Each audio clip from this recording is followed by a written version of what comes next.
Roads to Wellbeing uses the 5 ways to wellbeing to support your mental health. Connect, take notice, keep learning, be active and give. Thanks for watching.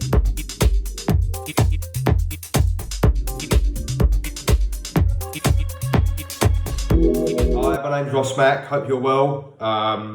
Thanks for asking me to share a little bit about my experiences on Mental Health Awareness Week. I'm really privileged to be able to share some words, and I really hope someone gets something from what I say. You can see in the background, I'm part of a team called Believe Tuesdays. We run sober events. We help people. We kind of just show people. We don't preach. I'm not here to preach to anyone.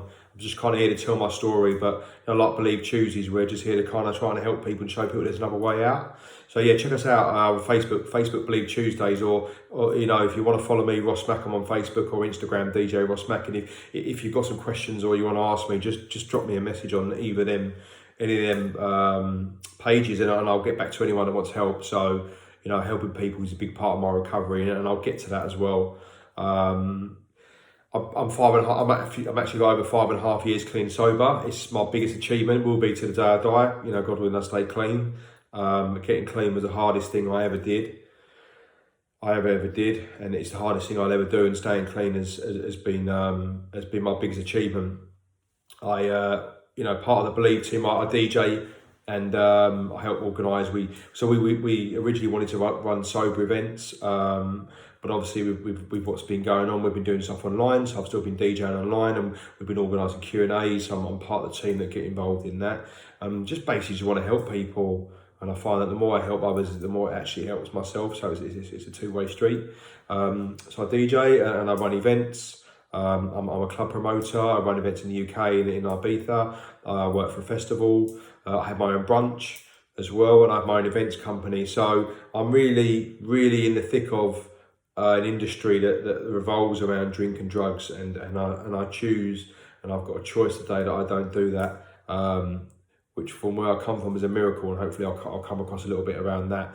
I've got the 5 ways of well-being as well, and it's really interesting because connect, take notice, keep learning, be active and give is really funny, because them 5 things are really linked with what I'm going to share about today.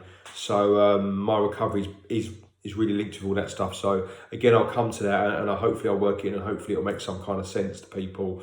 I'm going to talk about a little bit about what it was like, growing up, and then what I've done to kind of get well, and what I do to stay well.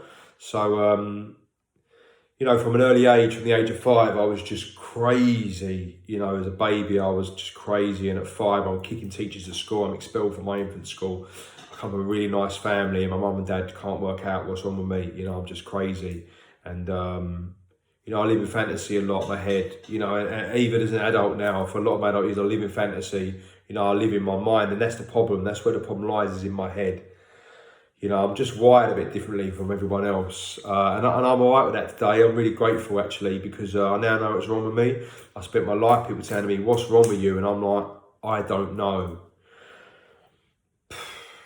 I don't know. I didn't know what was wrong with me, and, I had no understanding. I didn't realise that I suffered with mental health. I didn't realise that. I didn't bounce on and thinking, I'm really crazy. Maybe I suffer mental health, But just from looking back at my life and the things that I did, I realised that I've suffered with it from an early age of 5, and I grew up and I went to school, and I'm driven by fear. I'm driven by fear, and I didn't realise that. It just became apparent when I got to school. I just kind of I feel like in my life I've had a hole in my soul, yeah. And I just feel like I had a hole in my soul, and I just couldn't work out why. I just felt different. I just felt different from everyone else. And I come from a loving family. I've got loads of friends. I'm really, really lucky, but I just feel a bit different. And I just feel, and growing up, we're all geezers, we're all blokes, we don't talk about feelings, and we're all proper geezers, and all that sort of stuff. And I realise that's BS, that's rubbish. I realise now that's old mentality, way of thinking. I talk about feelings and how I'm feeling, and I just kind of get it out there, and it's important to talk about things, and it could be anything. It can be, I can't afford to pay a bill, had a row with my family, My missus has upset me. Because what it is when it's in my head, it's the biggest issue.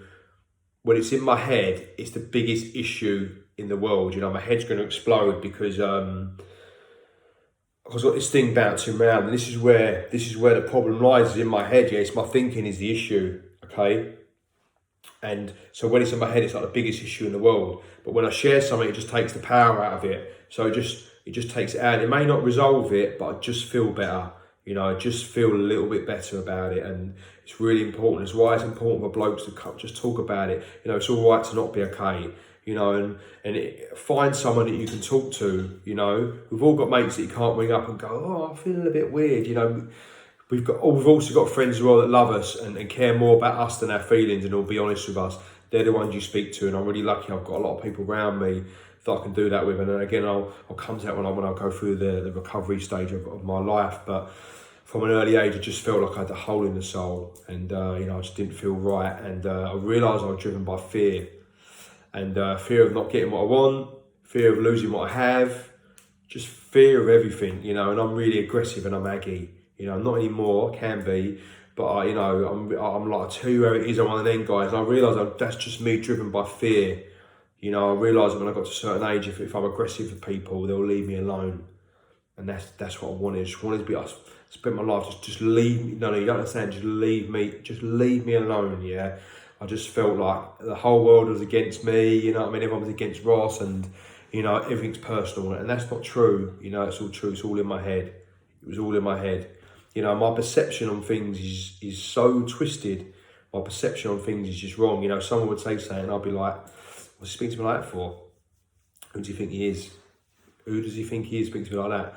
It might just be nothing, bloke might be having a bad day, He might just be asking a question, It's just like, but my perception of things, it's just not right. My head's just wired different. So I hear things and I make my own stuff up and I make my own stories up, because I hear things and I hear what I want to hear and I make things up and I twist it around, and I'm always in the right, yeah? And I'm always in the right. No, you don't understand. I'm right, you're wrong. And that's fine. I'm not like that today, but I grew up and I always thought I was right. No, you don't understand. You don't understand. I come from a really loving family. I come from a really nice background. I'm the only one in my family that suffers with addiction. I'm not the only one who suffers with mental health, but I'm the only one who suffers with addiction. I don't know why. I don't question it. I don't actually care. I couldn't care less.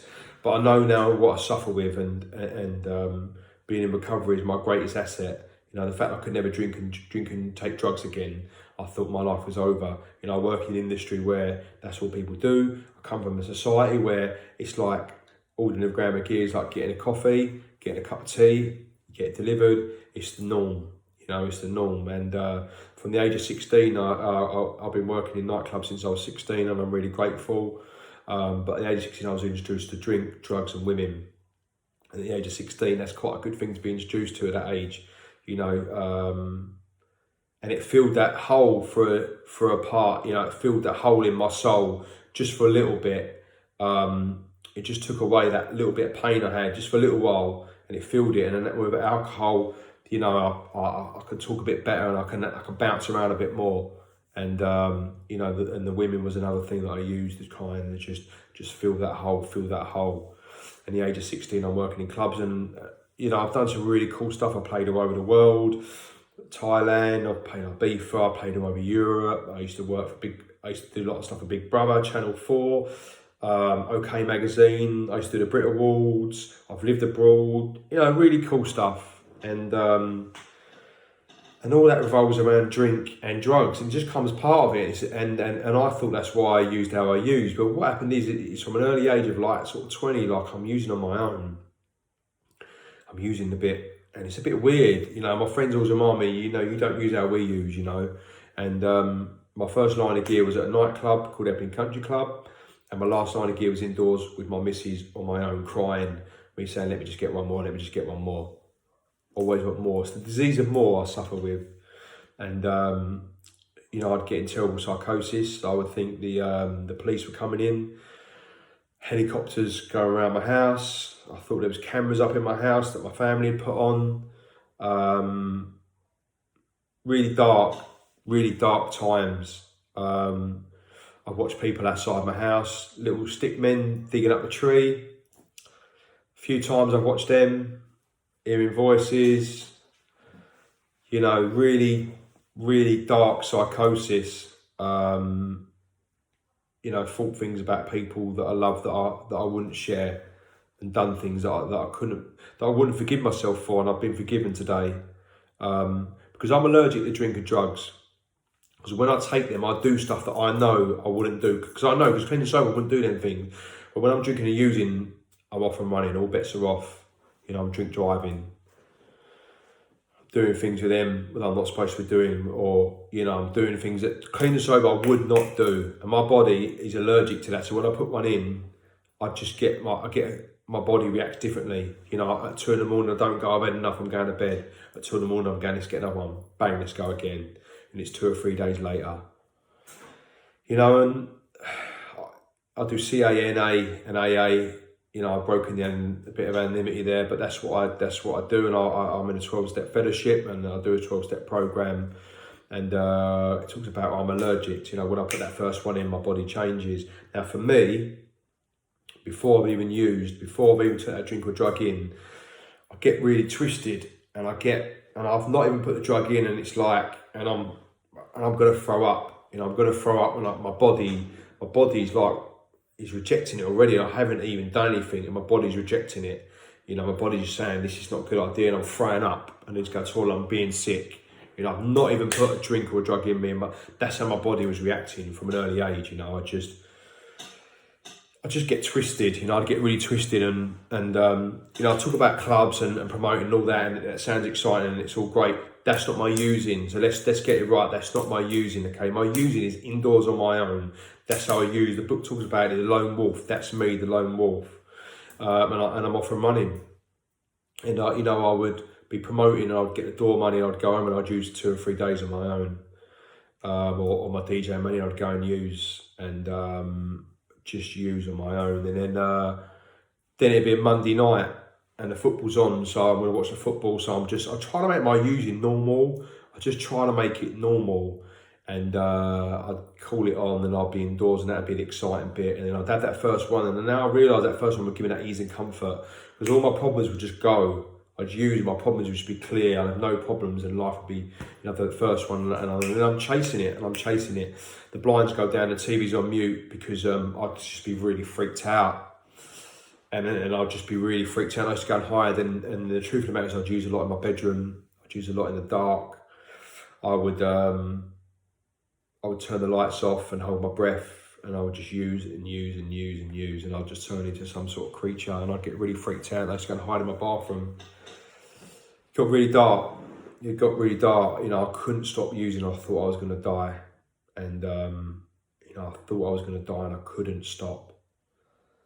You know, and the trauma you cause yourself.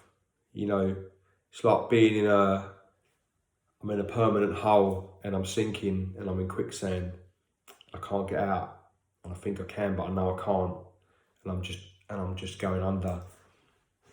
And I'm taking more drugs. The lines are bigger, you know. And from the early age of 20, I'm using on my own. And another 5 years, and another 5 years. You know, your using never gets better; it just gets worse. Your mental state gets worse. So you know, I'm already in a place where my mental health is not right.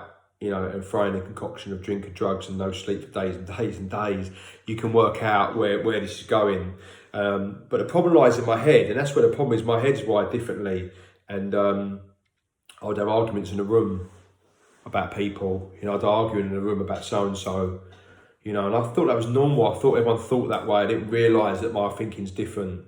And I'd be arguing about so and so. I'd wait till I see him. You know, I'd have that argument in my head, and when I saw them, I'd normally win the argument, because I don't know every which way the argument was going, because I'd done it in my head. I'd be arguing in an empty room on my own, and I just thought that was normal. Why wouldn't I? You know, I just thought everyone thought that way, and I didn't realise that now my thinking is just not right. My perception of everything's different, and no matter what way I'm looking at it, I'm in the right and you're in the wrong. That's it. You know, and I don't live like that today.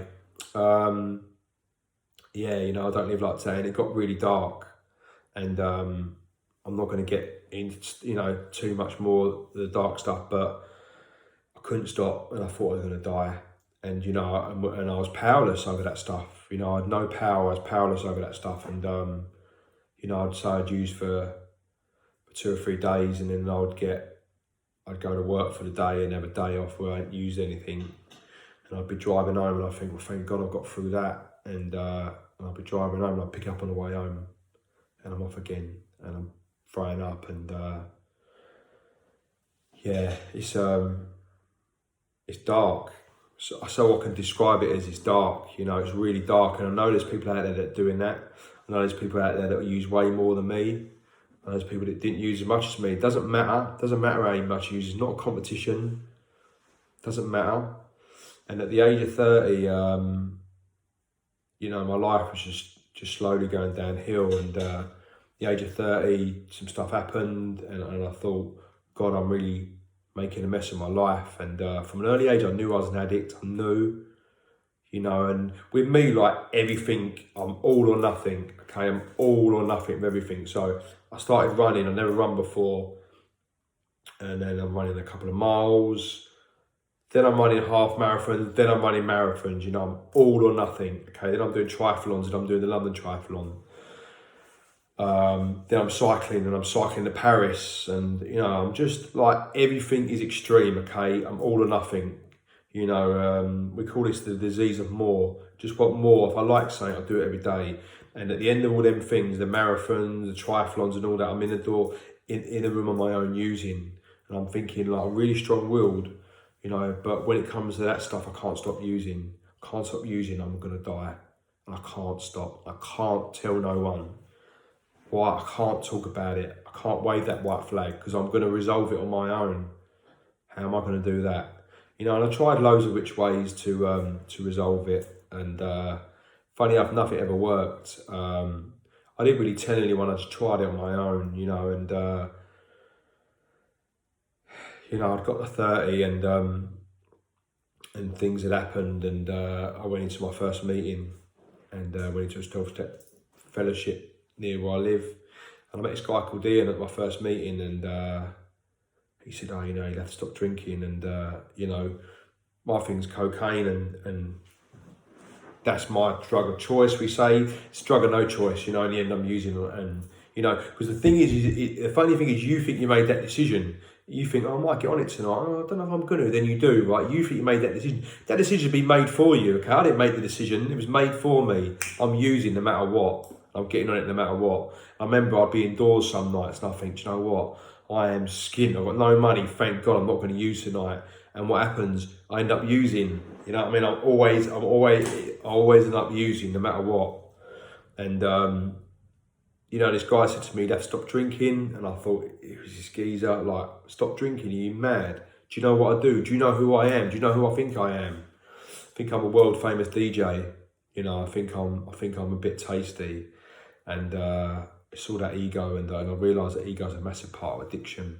I think I'm a piece of shit, excuse my language, but I've got a massive ego, but I think I'm worthless as well, a low self-esteem, and up and down. I'm always up and down, always. Not like that today, but I'm always up and down, and I'm just full of fear, and I'll just tell you where it is, and that's how I live my life. At 34, I went back to recovery, and it's really weird because that guy called Ian was at that meeting again. He's like, "You're back, aren't you?" I was like, "Yeah." "How are you?" I said, "Well, not too well, am I? Because I'm back here." And I thought, that's it, my life's over. I mean, most of my friends drink and use. They don't use how I use. And, I work in it's what I get paid for a living. But, I'd come to a place where I was broken. I'd had that internal snap. And I said my first line of gear was at a club. My last line was indoors with my wife. She's saying to me, "You've got to stop." And I'm crying, and I'm just saying, "I'm going to just let me have one more, just let me have one more." And the game was up, and that was 22nd of September 2014. And, long may it continue. It's one day at a time. It is just one day at a time for me. And that's cliche, it's just what we say. I keep it in a day because I'm always looking ahead, or I'm always looking behind. I'm looking ahead, and I'm irritable and discontent, you know what I mean? And I come in and I can't move, and I'm irritable, discontent. And I didn't understand what that meant. You know, I've got ants in my pants, I'm aggy, you know, I'm irritable, discontent, you know what I mean? I can't move, can't stop moving, you know, and I'm just 100 miles an hour, and I talk fast, act fast, eat fast, drink fast, drive fast. Everything's got to be now, everything's got to be now. And I'm projecting ahead all the time, always projecting ahead. Or I'm looking behind. I'm either looking ahead, or I'm looking behind thinking, that's so-and-so, or wait till I see him. Or I can't believe they treat me, I can't believe it's happened to me, poor me, poor me, poor me. You know, it's always poor Ross, poor Ross. You know, I'm accountable today for my own actions. You know, I take control of my own life. And I live in a different way. You know, it's not easy. Recovery's not for the faint-hearted, but recovery's the best thing I've ever done in my life. To the day I die, I will never do anything better.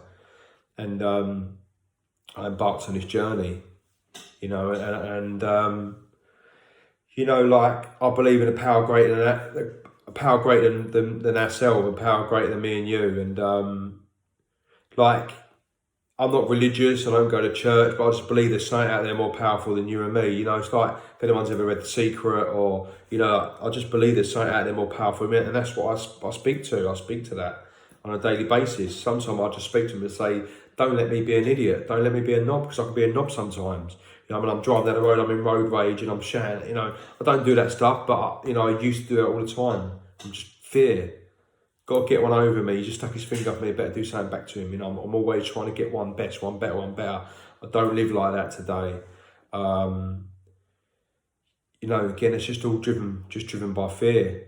You know, and I believe in something more powerful than me, and it's just, I can't explain it. It's brought a real calmness in my life. You know, because when you stop taking the drugs, you realise why you take the drugs. Because when I stop, I'm like a wreck. You know, I've got no emotion, I've got no feelings. And after 30 days, you get your feelings back.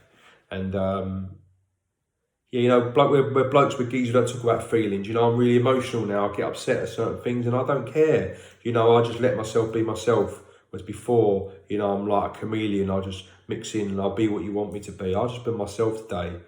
You know, I've been given a gift, and I'm so grateful for that.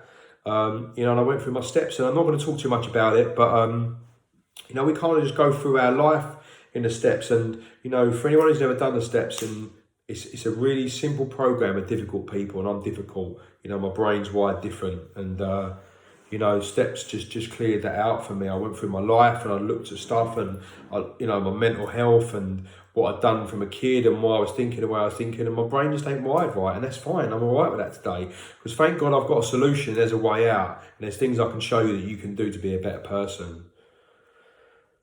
You know, and it's cheesy. I just want to be the best version of me that I can be, and that might be cheesy, and you know, but that's just all I want to be. I'm not in competition with anyone else.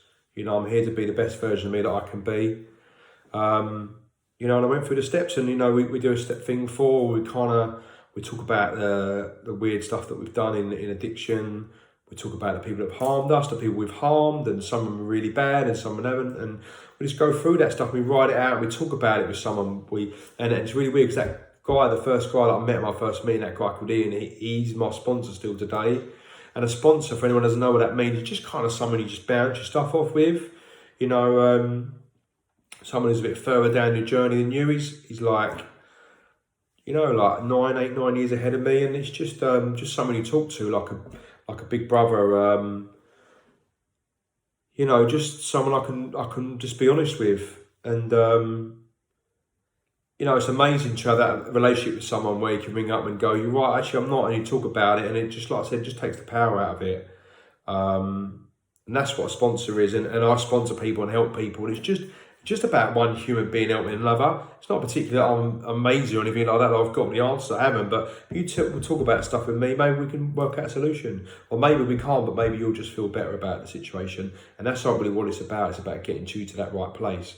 You know, I went through the steps, and I'm not going to go on to that. If you're interested in the steps and you want to know more about it, drop me a message, and I could talk about this stuff till the cows come home. It's an amazing thing to watch, to get clean and stay clean. And you know, we talk about having a spiritual awakening, and I get that. You know, I'm often out running, and I just think, wow, you know, I used to sit indoors, sniff gear in my pants, and hold my breath in the dark, and now I'm out running and doing amazing things. And my brain's pretty good. And on that subject of that, last few weeks I've been feeling a bit not right, and I've stopped doing the gym and stuff like that.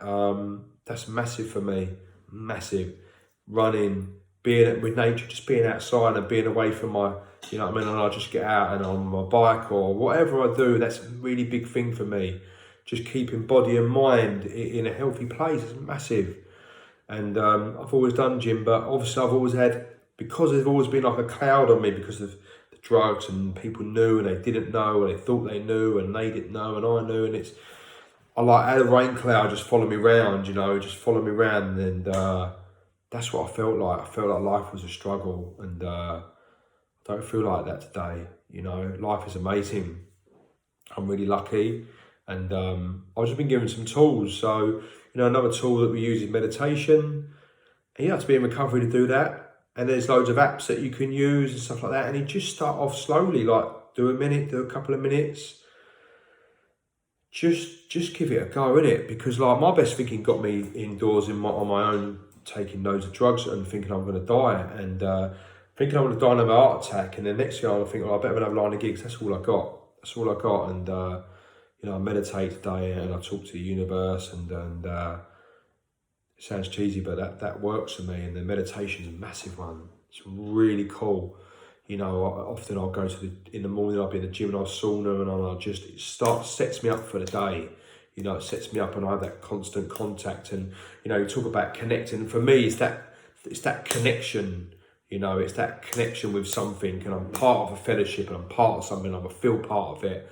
And that's really key for me, to get connected and feel part of that. And I get connected with people that think how I think, because I thought I was alone.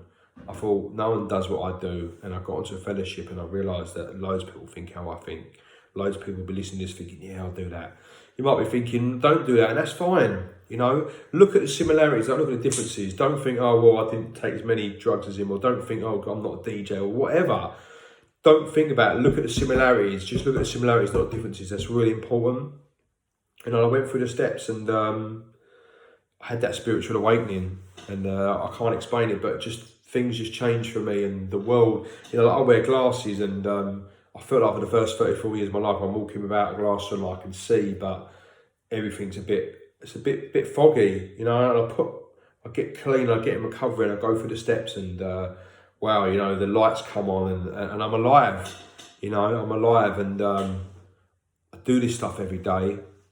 I do this stuff every day like my life depends on it, because it does, and with the meditation, the meetings, helping people, I can't do that stuff too much, because the more that stuff I do, the better I feel. Helping someone is a two-way street. You haven't got to be in recovery to help someone. You haven't got to be in recovery to be a nice person. Help your neighbour. Be nice to someone. Let someone out. Don't be an idiot. Don't be rude to people. You don't have to be in recovery to be a nice person, to help your neighbour. It's important that you do that stuff and don't talk about it. Help someone, don't go on about it. Don't be self-seeking. Just don't put me helping someone and come in and then going, oh yeah, help 10 people a day, so what?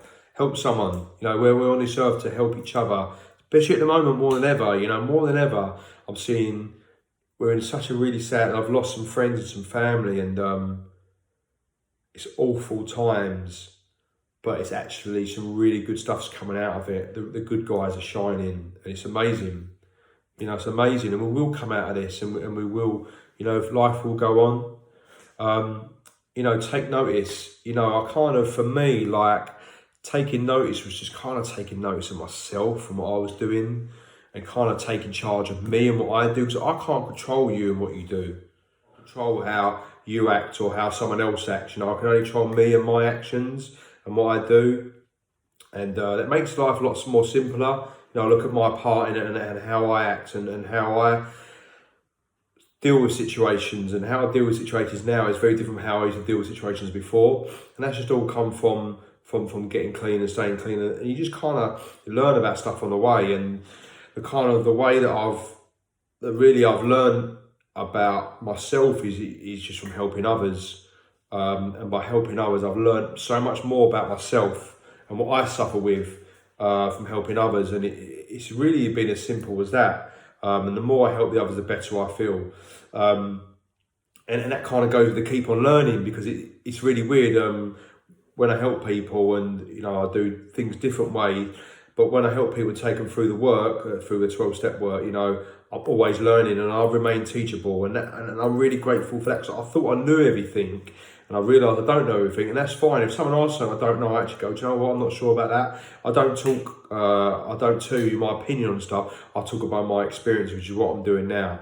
My experience about getting clean, my experience around mental health, my experience around meditation, and I would just say go and explore that stuff, especially meditation as well. There's I've done Buddhist meditation, and that stuff really blows your mind. And just go out there and just trying to learn more. I listen to books, I read books, I talk to people, I listen to people. I'm on YouTube, I go to meetings, and I'm just constantly learning. I just want to be the best version of me that I can be. I just want to remain teachable, and I think that's really important. I think that's really important, to remain teachable.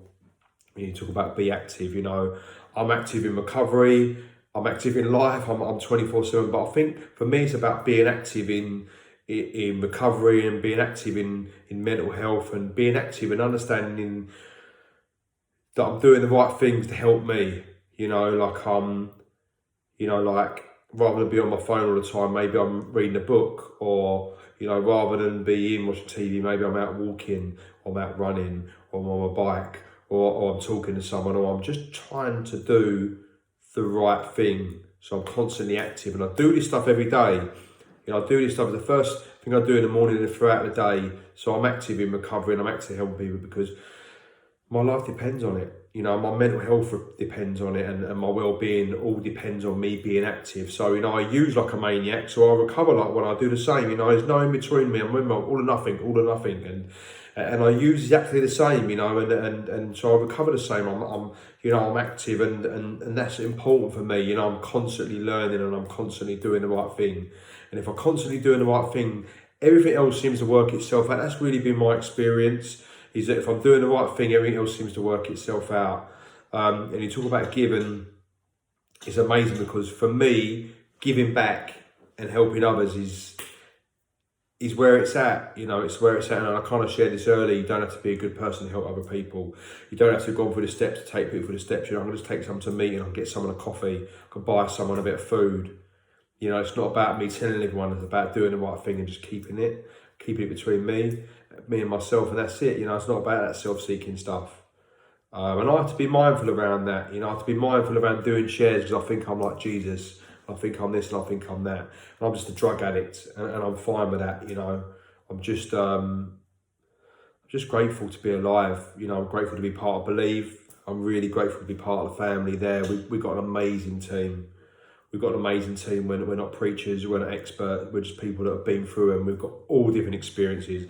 There's someone in Believe for every person, we really, really just want to help people and just show people actually there's another way out, there's another way of living, there's another way of doing things. I'm grateful today, I write gratitude lists.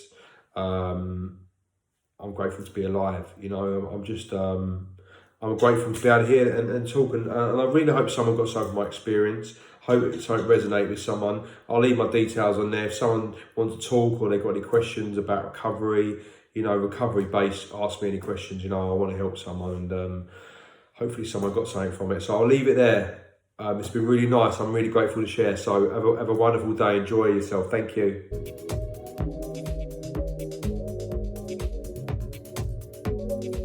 If you feel inspired and want to learn ways to support your mental health, please subscribe to our channel. Or you can find us at www.rootstowellbeing.org. And if you would like to get involved in future videos, please contact hello@rootstowellbeing.org.